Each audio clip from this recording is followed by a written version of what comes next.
Alright, what's up, you got Dana here, and this is What's Trending episode 4. I wasn't planning on doing a What's Trending so soon since I dropped vlogs earlier in the week, but there's a lot of stuff going on, and I just figured that I'd touch on a couple of topics that piqued my interest. First things first, the Jay-Z diss to Drake on the We Made It track with Jay Electronica. Well, first things first, I gotta say that this particular rendition of We Made It is crazy. I don't too much care for the beat that much. I've already talked on this particular track before in reference to Soulja Boy and Drake doing it.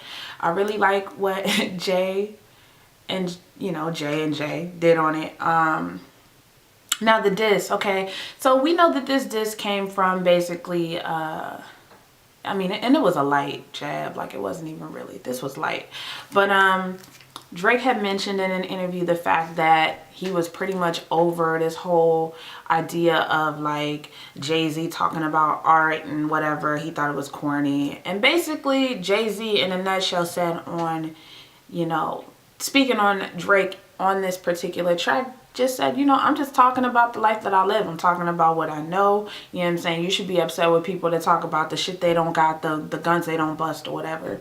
Nice, clean diss, you know what I'm saying? But everybody pretty much isn't too much focused on that aspect of this diss, but more focused on whether or not Jay-Z called him Mr. Drizzy or Mrs. Drizzy. Listening to it, it sounds like Mr. Drizzy to me. You can basically take it whichever way you want to take it based on interpretation. I felt more so, if anything, that the verse itself was funny, but everybody, like I said, is focused on whether or not, did he say Mrs. or did he say Mr.? So yeah, if you haven't heard the track, it's everywhere. People are talking about it, and I feel like if anything, this diss, it doesn't stand to hurt Drake because Drake's relevant, and it doesn't stand to hurt Hov because Hov's relevant. I think it's kind of funny, the timing of it, considering the fact that the yesteryear edition of New York Magazine came out with Jay-Z being on one of the covers, Biggie being the other rapper that's featured on the covers. So I think, that the timing of it all is really good for Jay-Z promotion wise, but hey, he's a shrewd businessman. It would make sense that he be really conscientious, of his timing when putting something out like this. In other news, if this is even news really, but I just feel like everybody else is talking about it, I'd be hard pressed to not talk about it. This whole blogger beef situation that's going on, and like I said, I'm not gonna get too much into the particulars. I'm just gonna give y'all my 2 cents. AngryFan, Anthony, I'm gonna call you Anthony because you're always gonna be Anthony to me, but Anthony and Chris are beefing, and I feel like the basis of this entire thing is sort of petty. I feel like what sparked this particular chain of events and blogs, this was lightweight stuff. Really, if y'all had any sort of respect for each other, any sort of reverence for one another, y'all would have just got on the phone and, talk some shit to each other.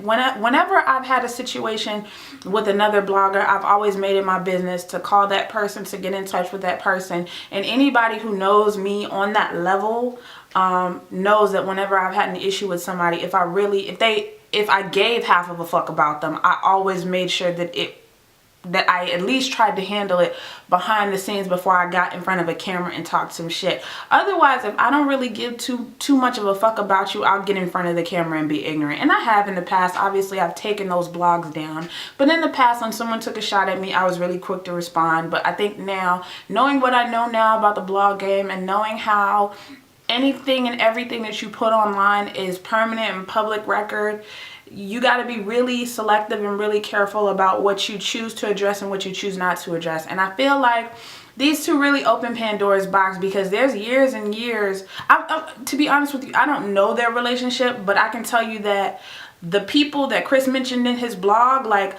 most of us go back 2 years or more. And I just feel like that's a whole lot of history. And if I was to get into a beef with any of the people that were mentioned in that blog, shit would really hit the fan, because niggas know each other's personal lives. not everybody, but there's a select few of us who really took the time to get to know one another, you know, and I just feel like y'all are sitting up here putting out each other's phone numbers, and that was a level that it didn't need to go to. Everything else, honestly, was fair fucking game. Like text messages, and it happens all the time in Facebook groups. Like, watch what you say in an inbox conversation, because it can become public knowledge if you get caught up slipping. And I just feel like, say what you mean what you say, and be sure not to lie, because it will come back to haunt you. And I really think this is one of those situations that probably should have gotten resolved behind the scenes. And as far as everybody putting in their 2 cents about that situation, I'm not going to talk about it. The only point that I do want to make about that entire situation is, who cares if there's a transgendered rapper like rapping? Like, who the fuck? Who cares? You know what I'm saying? And more so, even, I think there's bigger fish to fry in battle rap than a transgendered rapper getting the opportunity to rap. Like, there's so many other bigger things going on. Like, let's talk about the fact that like y'all still, like, these guys still have yet to acknowledge the fact that there's bigger things, bigger issues going on in this culture right now. The fact that like people can come in and appropriate, get their 2 cents and leave, that's a bigger issue than like fucking a transgender person battling. You know what I'm saying? For all the people who are like picking sides, y'all kill me, and y'all really need to get a fucking life. Like, I always found it really funny how like down for the cause a lot of people were, as far as like who they was down with, and getting in people's comment section, leaving who their favorite blogger was and what they would do to a motherfucker if they'd seen them. I would be rich if I had $1 for every time somebody told me they was gonna beat my ass over some shit I said in a blog. Like, I'm still here standing. I've gone to events. Nothing has happened. Like, this shit is smoke and mirrors, man.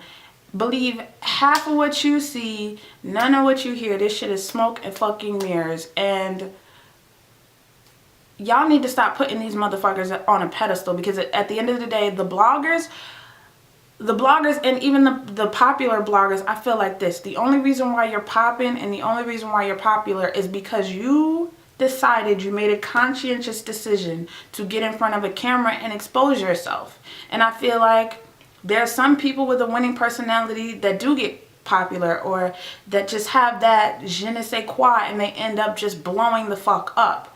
And that's not no fucking talent at the end of the day. Like, anybody with a fucking camera can get in front of the camera and talk their shit and possibly, you know, grow a following. So this whole God complex that a lot of people have in this shit is crazy to me. And at the end of the day, it's not hard to get views in this shit. Especially if you don't give a fuck about your image and how you're and how you're putting yourself out there. Like I said, and I keep saying this shit, I could have just as much, if not more, views on this particular channel if I was busy showing my ass. And I really think that people need to get a grip on that and understand that this shit is just smoke and fucking mirrors. Like, these numbers don't mean shit.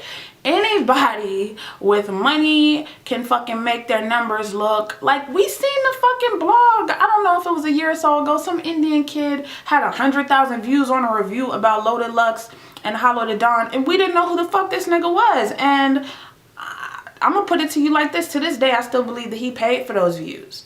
But that's just me. You know what I'm saying?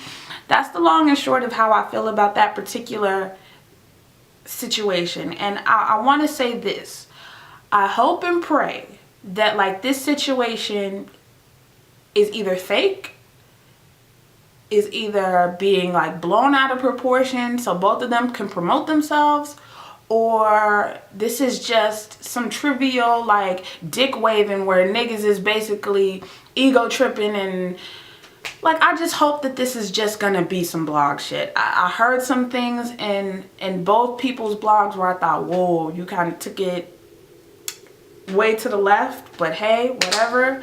Like I said, I'm not gonna link anything. Y'all can feel free to check out these blogs. Like I said, they're out.